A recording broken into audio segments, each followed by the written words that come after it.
Hello, I'm Mason Cipollini, joined by Colin Brown and Leif Hilding. This is Lab 10 for OPTI 471B.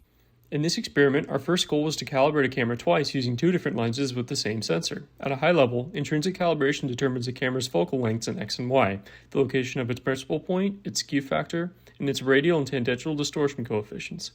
This is done by modeling the camera as a pinhole system, where each point on the image plane maps to unique ray in object space to the principal point.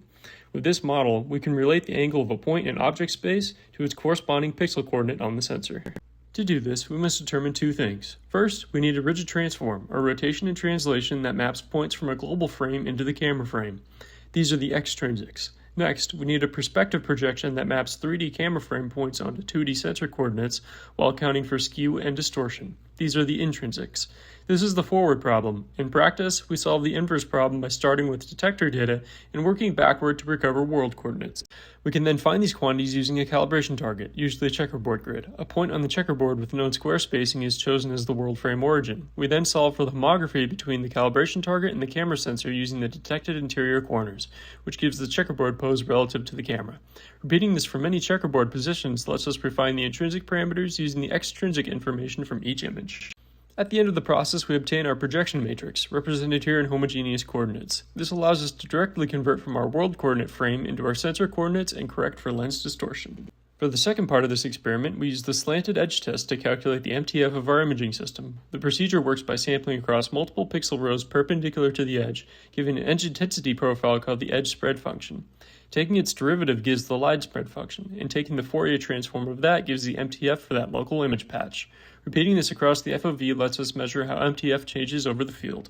For this experiment, we used the Stanford Camera Calibration Toolbox from MATLAB to do camera calibration and ImageJ to do the slanted edge MTF test. We utilize a 3.45 micron pixel size Thorab CMOS camera with both an 8mm focal length Computar machine vision lens and a 2.65mm focal length Fujinon fisheye lens for calibration and testing. To start, connect the low distortion machine lens to the CMOS camera, which should be hooked to the computer running the calibration toolbox. Properly adjust the exposure time in the GUI and ensure all edges of a checkerboard covered surface are in frame. Physically measure the size of one of the checker squares for layer comparison. Next, orient the surface at all sorts of orientations, collecting images each time. Upload an image into the MATLAB calibration script, carefully click on the four corners of the measurement area, and input any requested parameters if available.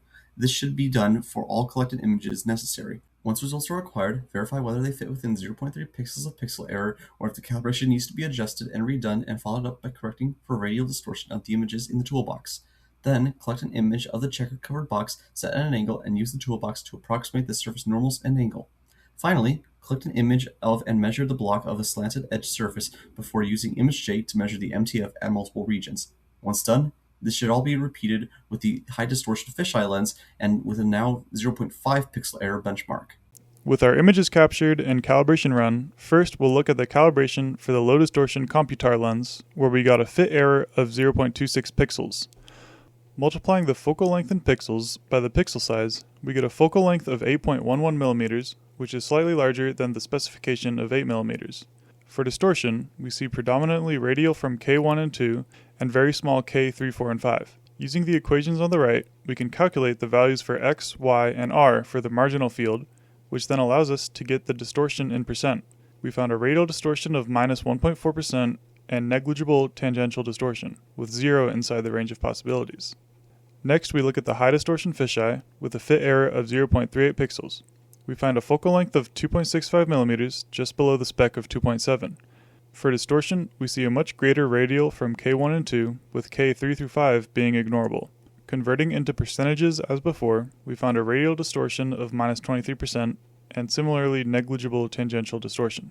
Looking at the distortion correction for the Computar lens, there is very little noticeable difference between the original and rectified images due to the very small distortion amount. The only noticeable difference is the slight cropping around the edges of the image. Looking at the fisheye, we can see a much more drastic correction, and the output looks quite good. Looking at the borders of the checkerboard pattern and the roof tiles in the original, we see very curved lines from the distortion. In the rectified image, other than some very slight residual in the rightmost edge, these lines are all straight, which tells us the distortion is corrected. One test we can do with our calibrated system is to measure the angle between two faces on a target. Using the calibrated low distortion lens, we take a measurement of the checkerboard pattern on two faces of a box. This gives us the extrinsic parameters of the target faces, and the last column of the rotation matrix gives us the surface normal for each face. Since the dot product of two vectors is the same as the cosine of their angles, we can take the inverse cosine of the product to get the angle, giving us 89.6 degrees, which matches very well with the roughly 90-degree angle of the box. Shown here are the two MTF evaluation pictures we took for our two lenses. The picture on the left corresponds to the low distortion lens, and the picture on the right corresponds to the high distortion lens. We evaluated the MTF at each of the 5 marked slant edges in both pictures. Shown here are the results of the low distortion lens slanted edge MTF test. All curves tend to cut off at around 0.4 cycles per pixels, but interestingly, the center and left half do extend past 0.4 cycles per pixel. Here are the results for the high distortion lens. At every location, the cutoff frequency is about 0.4 cycles per pixel, with only slight fluctuations. Interestingly, in each image a small hump appears after the cutoff frequency.